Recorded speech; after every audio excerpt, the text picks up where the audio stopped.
may pagtuo kita kung hugot ang aton pagsalig nga mabaton ta ang mga butang nga aton ginalauman. Kag bisan wala pa naton nakita ang mga ginpromisa sang Dios. Nasiguro ta nga mabaton gid naton ini tungod sa pagtuo sang aton mga katigulangan gindayaw sila sang Dios. Tungod sa pagtuo nahibaluan ta nga ang kalibutan ginhimo paagi sa paghambal sang Dios. Gani ang mga butang nga aton makita ginhimo halin sa hindi makita. Tungod sa pagtuo, naghalad si Abel sa Dios ang halad nga mas maayo sang kay Cain. Kag tungod sa iya pagtuo ginkabig siya sang Dios nga matarong, kag ginbaton sang Dios ang iya halad. Gani bisan patay na si Abel, may ginatudlo siya gihapon sa aton paagi sa iya pagtuo. Tungod sa pagtuo, wala mapatay si Enoch kundi gindala siya sang Dios dito sa pihak ng kabuhi. Wala na siya makita diri sa duta tungod kay ginsaylo siya sang Dios. Kag nagsiling man ang kasulatan nga ginsaylo siya dito sang Dios tungod kay nalipay ang Dios sa iya kabuhi. Ang tao nga wala sing pagtuo hindi gid makahatag sing kalipay sa Dios. Tungod kay ang bisan sino nga nagapalapit sa Dios kinahanglan magtuo nga may Dios kag magtuo nga siya nga nagahatag sang balos sa mga tao nga nagapangita sa iya.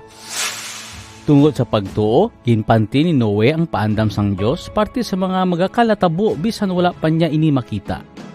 Gani naghimo siya sang barko agud maluwas siya kag ang iya pamilya. Kag paagi siya pagtuo ginkukman ang mga tao sa kalibutan, pero siya ginkabig sang Dios nga matarong. Tungod sa pagtuo, induman ni Abraham ang ginsiling sang Dios nga magkadto siya sa lugar nga ginpromisa sa iya. Ginbayaan niya ang iya lugar bisan wala siya nakahibalo kun diin gid ang lugar nga kadtuan niya. Kag tungod man sa pagtuo, nag-istar si Abraham sa sadto nga duta nga ginpromisa sa iya bisan nag-istar lang siya sa mga tolda nga daw sa estranghero kaupod sang iya anak nga si Isaac kag sang iya apo nga si Jacob. Ang kaparehon niya nga magabaton sang promesa sang Dios. Kay ang matuod, ang syudad nga ginapaabot ni Abraham wala sing iban kundi ang syudad nga malig-on gid. Nga ginplano kag ginpatindog sang Dios mismo. Tungod man sa pagtuo nakapabata pa si Abraham, bisan tigulang na gid siya kag bisan bawas pa ang iya asawa nga si Sarah. Kay nagpati siya sa ginpromisa sa Dios sa iya nga makabata si Sarah. Gani halin kay Abraham nga wala na gid sing paglaom nga makapabata, naghalin ang mga kaliwat sa mga pareho kadamo sa mga bituon sa langit kag pareho man sang balas sa baybay nga indi maisip. Ini tanan nga tao nagkalamatay nga nagatuo. Wala nila nabaton ang ginpromisa sang Dios sang buhi pa sila, pero nasiguro nila nga magaabot ang adlaw nga mabaton gid nila ang ila ginapaabot. Ginako nila nga sila mga estranghero lang kag indi taga diri sa sining kalibutan. Ang mga tao nga naghambal pareho sina nagapakilala lang nga ginapangita nila ang lugar nga pwede nilang masiling nga ilagid. Wala na nila pagdumduma ang lugar nga ila ginhalinan tungod kay kung gindumdum pa nila may kahigayunan sila sa pagbalik didto. Pero ang ilang ginhimo ginpalabigid nila ang mas maayo nga lugar kag ini wala sing iban kundi ang syudad nga didto mismo sa langit. Gani wala mahuya ang Dios nga tawgon sila nga mga ila sa Dios.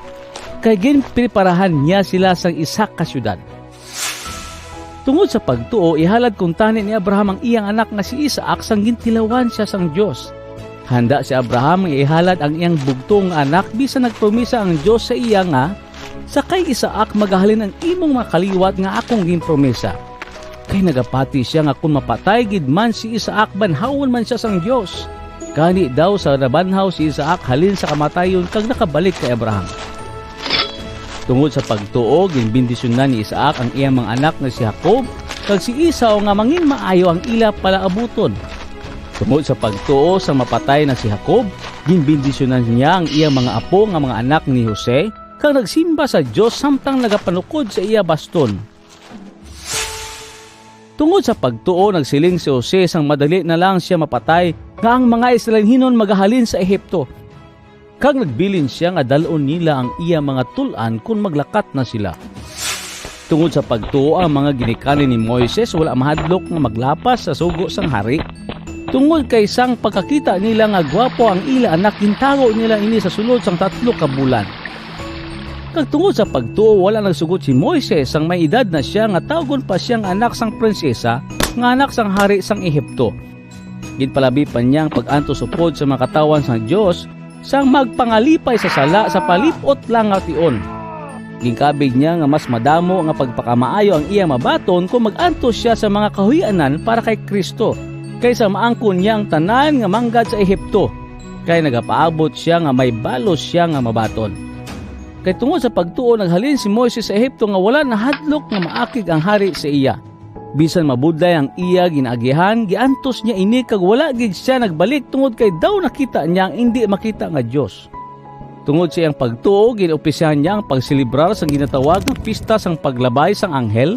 Ginsilingan niya ang tanan nga Israelinon nga wisikan nila sang dugo sang karnero ang ilang mga pertahan, agod nga kun maglabay ang anghel sang Dios nga magapamatay sa mga kamagulangan, magalabay lang ini kag hindi niya pag-ilakip ang ilang mga kamagulangan. Tungod sa pagtuo, nakatabok ang mga Israelinon sa mapulang nga dagat nga daw nagalakat lang sila sa mamalang nga duta. Pero pagtabok sa mga taga-Ehipto nga nagalagas sa ila, sila iya nagkalalumos. Tungod sa pagtuo, narumpag ang pader sang Jericho sa tapos nga makamarcha ang mga Israelinon sa palibot sini sa sulod sa isa ka semana.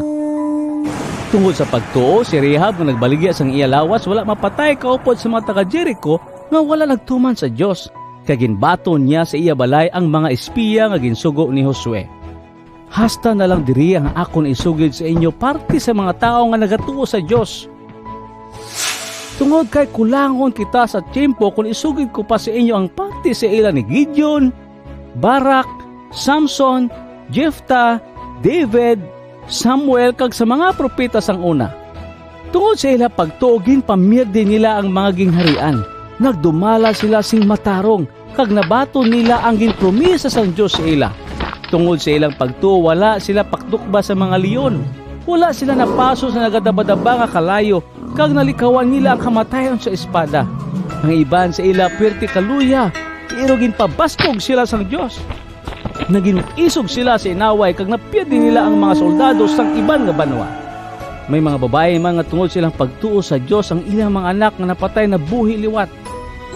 Ang iban nga nagtuo sa Dios ginsakit hasta mapatay tungod kay hindi sila magbaton sang kondisyon nga kung magtalikod sila sa ila pagtuo mahilway sila. Kay nahibaluan nila nga mag-abot ang adlaw nga banhawon sila sang Dios kag makabaton sila sang mas maayong pangakabuhi. Ang iban sa ila ginyaguta kag ginhanot, kag may iban pa nga ginpanggapos kag ipangpriso. Ang iban ginbato hasta mapatay. Ang iban ginlagari hasta mautod, kag iban pa ginpamatay sa espada. Ang iban sa ila nagbayo na lang sang panit sang karnero kag kanding. Pirti sila kaimol, kag ginhingabot kag ginpintasan sang mga tao. Napilitan sila nga magpanago sa kamingawan, sa kabukiran, sa mga kuweba, kag sa mga buho sang duta.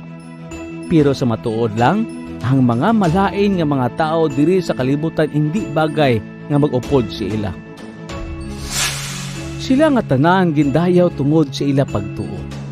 Pero wala nila nabaton sa ila nga tiempo ang ginpromisa sang Dios. Kay may mas maayo pa nga plano ang Dios para sa aton. Tungod kay gusto niya nga kita makaupod nila kung tumano na niya ang iya ginpromisa. Karon, kung parte sa aton, ang aton halimbawa pariyo sa nagadalagan sa palumba nga ginaklibutan sang madamo nga mga tao nga amo ang mga nagapamatuod sang ila pagtuo sa Dios.